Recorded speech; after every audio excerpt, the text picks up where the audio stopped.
तो आज हम एक ऐसी किताब की परतें खोलने वाले हैं जो जितनी पॉपुलर है उतनी ही कंट्रोवर्शियल भी। डार्क साइकोलॉजी और मैनिपुलेशन। हमने इसकी एक बहुत डिटेल समीक्षा पढ़ी है और अब देखने वाले हैं कि इस किताब के कवर के पीछे असल में है क्या। तो सबसे बड़ा सवाल यही उठता है, क्या ये किताब खुद को बेहतर बनाने का एक जरिया है या फिर दूसरों को अपने इशारों पर नचाने का एक खतरनाक हथियार? चलिए इस समीक्षा के जरिए इस पहेली को सुलझाते हैं। तो सबसे पहले ये समझते हैं कि आखिर ये किताब है क्या चीज़, मतलब ये हमें क्या सिखाने का दावा करती है। ये किताब खुद को एक प्रैक्टिकल हाउ टू गाइड की तरह पेश करती है। इसका मकसद है इंसानी बर्ताव को पढ़ना, उसे प्रभावित करना और उसमें महारत हासिल करना। मतलब बात दो तरफा है, एक तो खुद को हेरफेर से बचाना और दूसरी तरफ अपने मकसदों को पूरा करने के लिए दूसरों को इन्फ्लुएंस करना। और इसके टूल बॉक्स में है क्या क्या? बॉडी लैंग्वेज समझने से लेकर इमोशनल इन्फ्लुएंस तक सब कुछ। इसमें न्यूरो लिंग्विस्टिक प्रोग्रामिंग यानी NLP की सीक्रेट ट्रिक्स भी हैं। ये वही तकनीक है जिसमें भाषा और सोच के पैटर्न को बदल के किसी के व्यवहार को बदला जा सकता है। साथ ही लोगों को तेजी से पढ़ने के तरीके और हिप्नोसिस की कुछ बेसिक बातें भी हैं। कह सकते हैं कि कई विषयों का एक क्विक इंट्रोडक्शन पैक है ये। तो फिर सवाल ये है कि ये किताब इतनी पॉपुलर हुई क्यों? समीक्षा के मुताबिक इसकी कुछ खास वजह हैं। आइए उन्हीं पर एक नज़र डालते हैं। इसकी पॉपुलैरिटी के पीछे असल में 3 बड़ी वजह हैं। पहली तो ये कि ये बहुत सारे टॉपिक्स को कवर करती है, जिससे लगता है कि कम वक्त में बहुत कुछ सीख लिया। दूसरी बात, इसकी भाषा एकदम आम बोलचाल वाली है, कोई भी आसानी से समझ सकता है। और सबसे बड़ी बात, इसमें दिए गए टिप्स और एक्सरसाइज ऐसे हैं जिन्हें कोई भी फौरन आजमा सकता है।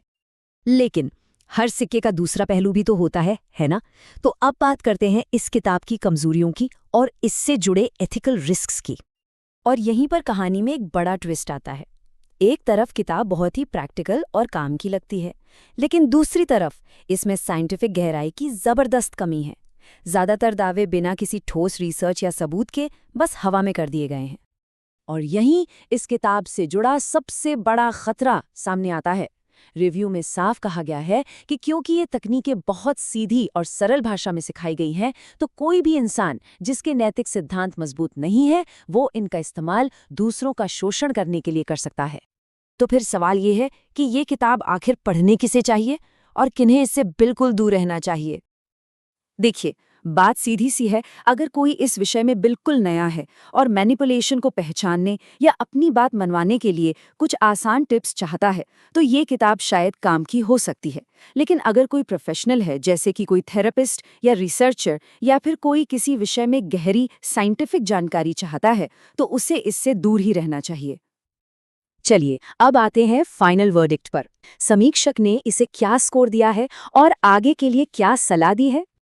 अगर हम सिर्फ प्रैक्टिकल इस्तेमाल की बात करें, खास तौर पर बिगिनर्स के लिए, तो इसे 10 में से 7 का एक सॉलिड स्कोर मिला है, जो ये दिखाता है कि हाँ, इसमें दिए गए टिप्स वाकई काम के हो सकते हैं।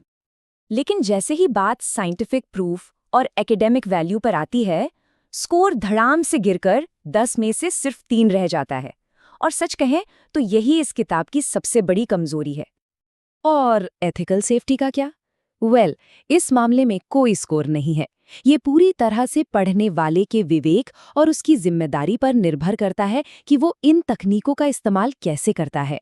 इसीलिए बहुत ज्यादा सावधानी बरतने की सलाह दी गई है।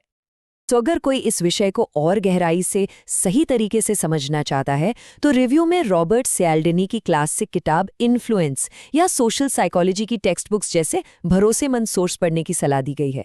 और हाँ, NLP और हिप्नोसिस के लिए तो प्रोफेशनल ट्रेनिंग ही एकमात्र सही रास्ता है। और आखिर में ये पूरा मामला हमें एक बहुत जरूरी सवाल पर लाकर खड़ा कर देता है। किसी को प्रभावित करने और किसी को मैनिपुलेट करने के बीच की वो पतली सी लाइन आखिर कहाँ है? ये एक ऐसा सवाल है जिस पर हम सभी को सोचना चाहिए।